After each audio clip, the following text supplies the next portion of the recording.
Assalamu alaikum students. Welcome to NASA Public School online teaching system. Welcome to class 6 mathematics. This is the week 3 lesson number 1 A, B and C.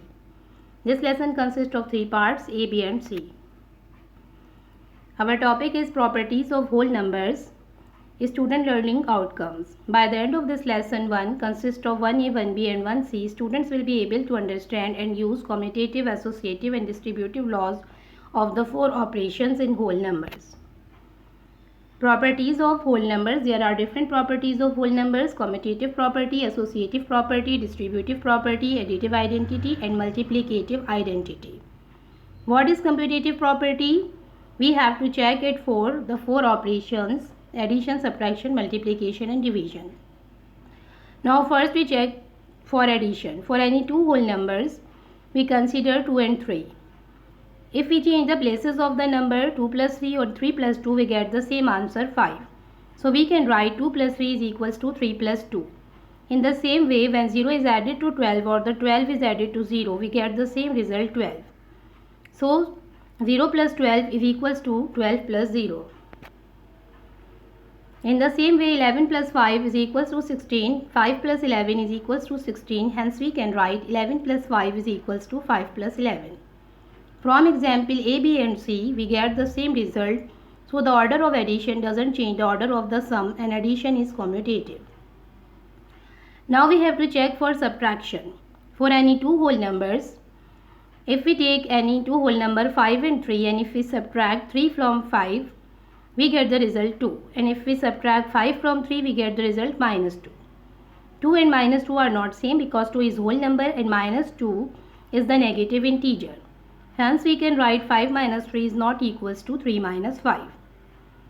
In the example B, we take subtracted 14 from 15, we get the answer 1. And if we change the place, if we subtract 15 from 14, then we get the result minus 1.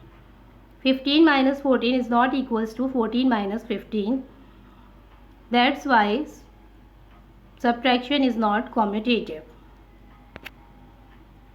Now we have to check for multiplication. For any two whole numbers, examples 9 8 is 72 and 8 times is 72. So if we multiply 9 by 8 or 8 by 9, we get the same result 72. In the same way, 0 times is 0, 10 zeros are 0. So 0 multiplied by 10 is equals to 10 multiplied by 0. In example C, 11 3s are 33, 3 11s are 33. So 11 multiplied by 3 is equals to 3 multiplied by 11. From the above examples, if we change the order of multiplication, there will be no change in the product. So the multiplication is also commutative like addition.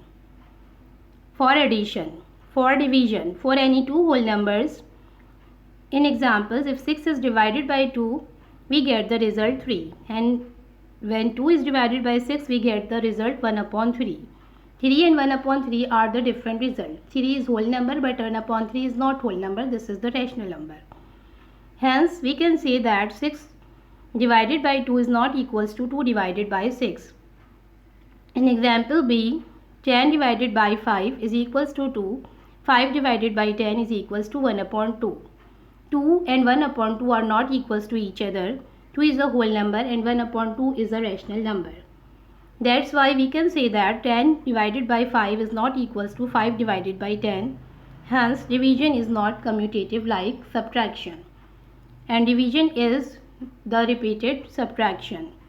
From this lesson, we get the result addition is commutative and subtraction, addition and multiplication are commutative, but division and subtraction are not commutative. If we change the places of the numbers, then we get the different results in subtraction and division. But in addition and multiplication, we get the same result if we change the place of the numbers. Thank you.